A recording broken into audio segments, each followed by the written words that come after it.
que é a função sigmoide. Ela é muito utilizada para problemas de classificação. Por exemplo, eu quero classificar se a casa é pequena ou se é uma casa grande, se é um cachorro ou se é um gato, se é um deserto ou se é uma floresta. E por aí vai. Como que essa função funciona? Qual que é o cálculo matemático dela? É basicamente 1 dividido por 1. Opa. 1 dividido por 1 mais e elevado a menos x. Ou seja, f de x é igual a 1 dividido por 1 mais e elevado a menos x. Caio, não estou entendendo. Calma, calma, calma. Caio, não sei o que é esse e. Me explica, me explica. Caio, o que é esse e? Esse e é o número de Euler, é a base dos logaritmos.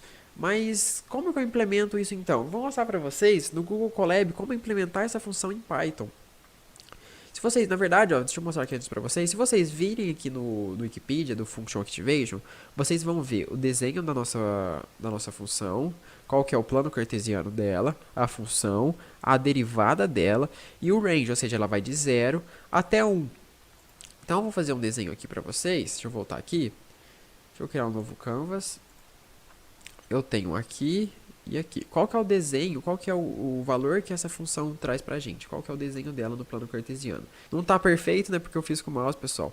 Então, basicamente, ela vai retornar valores de 0 até 1. Então, aqui é o valor de 1, aqui é o valor de 0. Quanto menor o número, maior, mais a chance, mais ela tende a ser 0. E quanto maior o número, mais ela tende a ser 1. Por exemplo, teoricamente a nossa função ela nunca retornaria ou 1 ou 0. Ela tende a 1 e tende a 0. Ok? Mas essa reta aqui, ela nunca bate em 1. Mas aqui no computador, quando a gente está fazendo os nossos cálculos, a linguagem de programação ela arredonda para 0 ou para 1 para não estourar a memória, para não estourar a quantidade de casas após a vírgula. Por exemplo, se eu passei lá 33 trilhões tananã, para nossa, ou como x aqui. Cadê? Deixa eu voltar aqui no... Ah, tá no outro canvas. Se eu vir aqui e falar que x é igual a 33 trilhões, o que é que isso tem de acontecer? 33 trilhões vai dar um número, por exemplo, assim, 0.99999999999, vários noves para frente. Nosso computador não consegue armazenar essa quantidade de números após a vírgula. Então, a própria linguagem de programação arredonda este número para 1. Então, chega um ponto que a própria linguagem de programação arredonda este valor para 1 ou para 0, se o número for muito grande ou muito pequeno. Ok? E agora, como é que eu implemento na linguagem Python? Eu posso vir aqui, digitar Google Colab. Colab. Aqui, vamos abrir. Aqui você pode utilizar o PyCharm ou a sua ideia da sua preferência. Aqui eu vou abrir um novo notebook. Existem algumas formas de se fazer isso. Uma é utilizando a biblioteca NumPy, outra é utilizando a biblioteca Math, outra é utilizando a biblioteca SciPy. A SciPy tem um desempenho muito legal, já que a maior parte do código da biblioteca SciPy foi escrita em C e em Fortran, então por isso ela traz um desempenho muito bom. A primeira forma que eu vou te mostrar aqui é utilizando a biblioteca Math. Import Math. Eu não uso utilizando a biblioteca Math, então vamos ver se eu lembro realmente como que se usa a biblioteca Math para fazer esse cálculo aqui, porque eu não uso, não é aconselhado você utilizar. Na verdade, ela é até mais rápida do que o segundo método, só que ela tem uma limitação um pouco desaconchegante, por causa disso eu não gosto de utilizar. Então eu vou criar uma função chamada sigmoid. Ela vai receber um parâmetro, que é a somatória, que é o que eu chamo de x, e vou return 1 dividido por 1 mais math.exp de menos x. Se eu dou um shift enter, e agora eu chamo a função sigmoid, e eu passo o valor de 3, por exemplo, ela tem que me retornar um valor entre 0 e 1. Opa, aqui ela me retornou um valor maior do que 1. Por quê? Ah, já encontrei o erro. Aqui eu já sei que esse meu cálculo aqui que eu fiz está errado. Por quê? Lembra que eu falei para vocês que a nossa função de ativação sempre retorna entre 0 e 1? Aqui ela me retornou um número maior do que 1, então tem algo de errado. E é que aqui eu não coloquei os parênteses. Eu sempre esqueço desses parênteses, pessoal. Então vamos reexecutar o nosso código, passar o parâmetro 3, e aqui ele me retornou um valor de 0.95. Vamos passar aqui o valor de 2. Ele vai me retornar 0.88. Vamos retornar aqui o valor de 1. 0.73. Vamos retornar o valor de 0. Dá 0.5. Vamos passar aqui o valor de menos 3.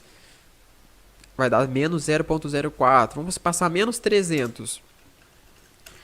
Qual o valor que vai dar? A sigmoide vai dar, ó, já deu um valor aqui com 131 casas antes do 5. 131 zeros antes do 5. Então é 0,000,031 zeros.5148. Então ele ficou um número tão pequeno, mas tão pequeno, que o próprio Python já utilizou notação científica para mostrar esse número para mim. Vamos pôr aqui menos 3.000. Menos 3.000, isso mesmo.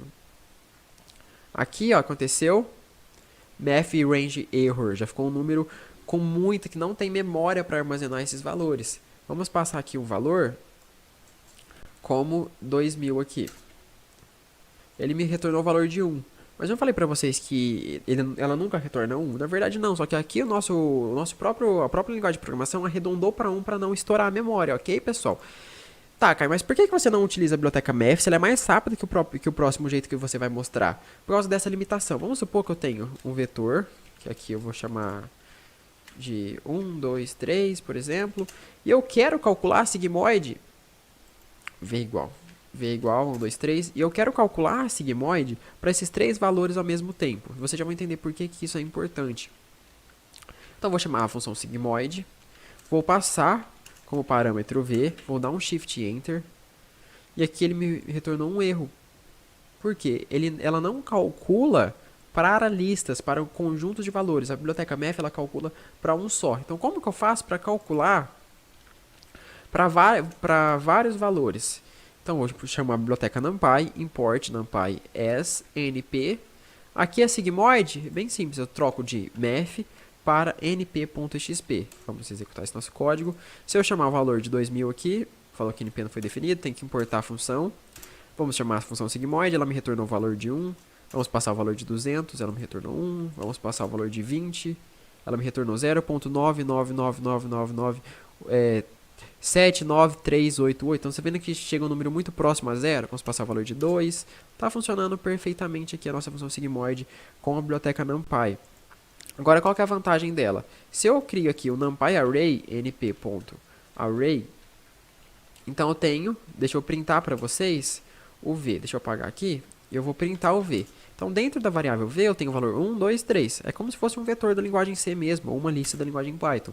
V na posição 0 é 1, V na posição 1 é 2, e V na posição 2 é 3. Se eu chamar a função sigmoide agora, e passo como parâmetro o nosso vetores de V, ele vai me retornar um outro vetor com 3 valores, com o valor para cada da sigmoide de cada um desses valores, ou seja, a sigmoide de 1 é 0.73, a sigmoide de 2 é 0.88 e a sigmoide de 3 é 0.95. Então ele já me retornou a sigmoide para cada um desses valores, ele já fez o cálculo para todos esses valores que eu já passei para ele. Por isso que eu utilizo a biblioteca NumPy ou a SciPy, que é utilizando o XPIT.